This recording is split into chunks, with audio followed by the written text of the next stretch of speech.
What happens when a man, on the run from his past, ends up in a mysterious all-night brawl with a stranger who is much more than he appears? On the eve of a terrifying family reunion, a man named Jacob finds himself in a fight for his very life.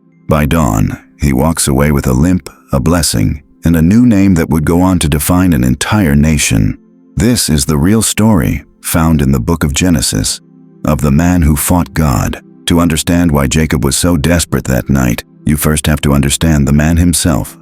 The book of Genesis tells us his name, Jacob, is tied to the Hebrew word for heel, carrying the sense of a heel catcher or a supplanter.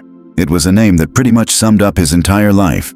From the moment he was born, literally grasping the heel of his twin brother, Esau, as recorded in Genesis 25, verse 26.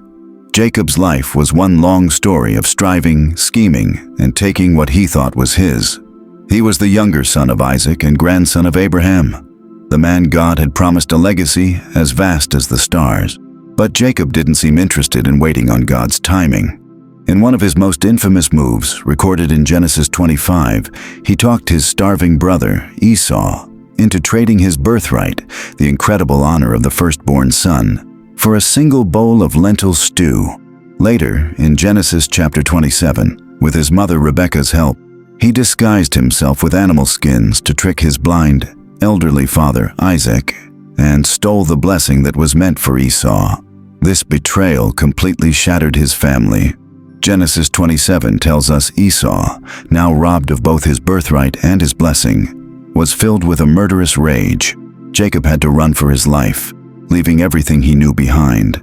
This escape kicked off a 20-year detour, a long and complicated chapter detailed from Genesis 28 through 31, where he lived and worked for his uncle Laban. But the deceiver was about to get a taste of his own medicine. His uncle Laban turned out to be just as cunning as he was. It was a long, humbling lesson in consequences. But even then, Jacob's relentless drive didn't stop. He eventually outmaneuvered Laban, gathering huge wealth, 2 wives, 2 concubines, 11 sons, and massive herds of livestock. On the outside, he looked like a massive success. But now, after 2 decades away, God was calling him home. And home meant facing Esau. His past was riding toward him, and fast. Jacob sent messengers to his brother, and they came back with terrifying news straight from Genesis 32. Esau was on his way, and he had 400 men with him. That's not a welcome wagon. That's a small army. Panic set in. He split his family and flocks into 2 camps. Then, he put together a massive gift, waves of goats, camels, cattle, and donkeys, and sent them ahead. A desperate bribe. After all his preparations, Jacob finally did the one thing he should have done from the start. He prayed. The Bible records this raw, honest prayer in Genesis 32, where he admits he is unworthy and clings to God's promise to keep him safe. But even then, the fear wouldn't let him rest. The air down at the Jabbok River was thick with tension. Under the cover of total darkness, Jacob made his last move, an event detailed in Genesis 32. He sent his entire family, his wives, his kids, everything he owned, across the rushing water. And then, the book of Genesis makes a point to say he was utterly, completely alone. This was the moment the stage was cleared for an encounter he never could have seen coming. He wasn't just physically alone, he was spiritually naked. All the things he used to hide behind, his family, his wealth, his clever plans, were on the other side of the river. There was nothing left but Jacob. It's fascinating that in the original Hebrew of Genesis, the name of the river, Jabbok, sounds incredibly similar to the word for wrestling. The stage was set for a struggle. Just try to imagine his state of mind, the cool desert air, the sound of the river, the vast star-filled sky. He was a man cornered by his own life choices. Behind him was the father-in-law he'd just fled. Ahead of him was a vengeful brother with 400 men. He was trapped. He was a master manipulator who had finally run out of schemes. And it was in this moment of total vulnerability that the real fight was about to begin. It wouldn't be with Esau. The battle that really mattered was about to find him in the dark. Out of the shadows, a figure emerged. Genesis 32 simply calls him a man. No warning, no introduction. One moment, Jacob is alone in his fear. The next, he's locked in a physical fight. This wasn't an argument. This was a raw, exhausting, all-night wrestling match. Who was this man? The text is intentionally mysterious. Jacob wasn't looking for a fight. The scripture says the man wrestled with him, indicating that God, it seems, initiated this confrontation. For what must have felt like an eternity, they grappled in the dust by the river. The account in Genesis makes a point to say it lasted until the breaking of day. Think about the sheer endurance that would take. All his life, Jacob had wrestled with people. He wrestled with Esau in the womb, with his father for the blessing, and with Laban for his fortune. Jacob was a professional wrestler in the arena of human relationships. But this was different. This opponent was like no one he had ever faced. No tricks could help him here. It was just pure strength against strength, will against will. As the hours dragged on, his muscles must have felt like lead. And yet, he held on. That stubborn perseverance that had defined his whole life was on full display. He might have thought this was one of Esau's men, or maybe a robber.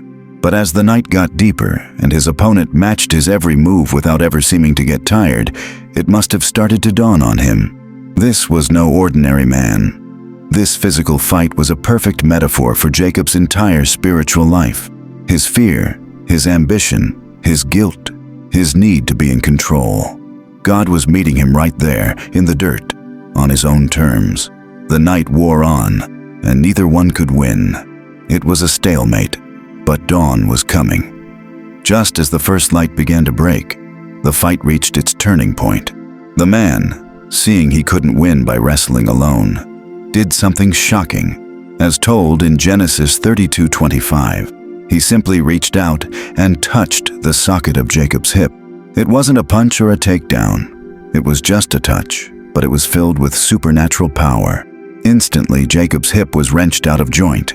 In a single moment, the fight was over. Crippling, searing pain shot through his body. The self-reliant man was now physically shattered by a simple touch. This one act revealed who he was fighting. This was a divine being who had been holding back incredible power all night long. He could have destroyed Jacob at any moment, but he didn't. He allowed the struggle. The stranger said, in the words of Genesis 32, "Let me go, for it is daybreak." Jacob, now clinging in agony, had a choice. He'd lost the physical fight, but in losing, he finally understood who he was holding on to. He was clinging to a source of power far greater than anything he possessed. And so, through gritted teeth, Jacob uttered the words recorded for all time in Genesis 32 verse 26. "I will not let you go unless you bless me." This wasn't a demand from a place of strength. This was the plea of a broken man. He was done scheming for blessings. He was now begging for one. The divine being then asked him a crucial question from Genesis 32 verse 27. "What is your name?" Not because he didn't know. To answer, Jacob had to confess who he was. He had to say the name that meant deceiver. By speaking his own name, he was admitting all of it. And after that confession, Genesis 32 verse 28 records the blessing, and it came in the form of a new name. "Your name will no longer be Jacob," he said, "but Israel." The name Israel means he who struggles with God. The reason given in the biblical text is incredible. "For you have struggled with God and with humans and have overcome." Jacob was no longer Jacob, the deceiver. He was now Israel, the one who wrestled with God and won, not by overpowering God, but by clinging to him in brokenness until he was blessed. As the sun rose, Israel let go. He asked the man for his name, but the stranger just replied, "Why do you ask my name?" and blessed him right there. At that point, Jacob knew. He called the place Peniel, which means face of God, because, as he says in Genesis 32 verse 30, "I saw God face to face, and yet my life was spared." He was a changed man, but he didn't get away unmarked. For the rest of his life, he would walk with a limp. Genesis 32 verse 31 tells us that as the sun rose, he walked away from Peniel with a limp. That physical wound was a permanent reminder of the night he fought God. It was a symbol of humility, a constant reminder that his own strength was broken and that he now had to lean on a higher power. This transformation wasn't just on the inside. It immediately changed his reality. With the sun now fully up, Israel limped to rejoin his family. He looked up and saw Esau coming with his 400 men, a moment recorded in Genesis 33. The moment he had been dreading for 20 years was finally here. But the man who faced Esau was not the same one who had been terrified the night before. He bowed to the ground 7 times, an act of genuine humility described in Genesis 33. And then the miracle that he never could have planned happened. Genesis 33 describes how Esau, the brother who supposedly wanted him dead, ran to meet him. He didn't attack. He embraced him, threw his arms around his neck, kissed him, and they both just wept.